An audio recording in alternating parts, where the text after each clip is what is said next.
You know, that's what I like about Christianity. I've said over and over again that Christianity is the best religion in the world because it's the only religion that requires us to look at ourselves, admit that we are wrong, and repent.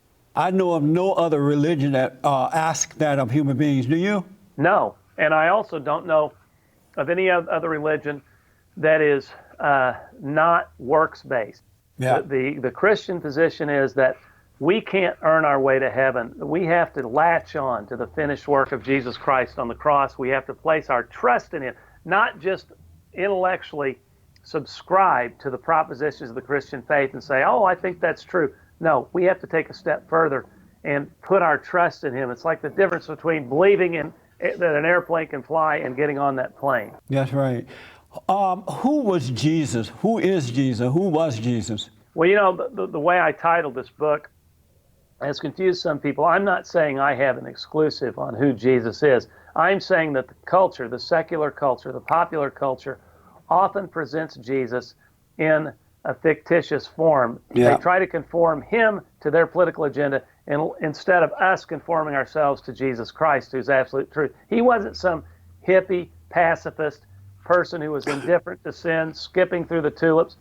He was a man that said, if you follow me, you won't get healthy and wealthy. You'll have trials and tribulations. You have to bear your own cross. I came to divide brother against brother. I didn't come to bring peace. Now, He'll bring peace on His second coming, but His first coming, the world, the organized forces of evil are against Him. Therefore, they reject Him, and they reject those that follow Him, and He told us that would be the case. The secular world, and even some churches, as you just mentioned Jesus as they talk about Him as though He was a weak person. He didn't stand up and fight back. He didn't call names. He was just this little weak, meek, humble person, really having no authority and power. That just wasn't His personality. No, in fact, when the Roman officers went to arrest Him, they came back empty-handed. They said, why didn't you arrest Him? He said, no one ever spoke like this man. Right. He was completely authoritative. He exuded divine authority from the fiber of His being. Why is it that He is so misunderstood today? Because when I was growing up in the good old days when boys were boys and men were men, it was understood who He was and the power that He had and the way He dealt with the world.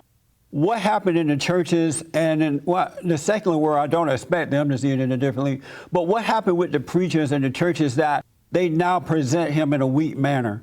Part of this is pressure, the worldly pressure, trying to please man instead of pleasing God. And you have the preachers who are afraid to preach sin. They're afraid to discuss sin, even though that's what turns us toward Christ. They're afraid to keep people from coming in the doors on the pretense that the more you get in the doors, the more people you save. But I don't think that's necessarily true. You're not going to have somebody saved if they're brought into the church and not given the true gospel.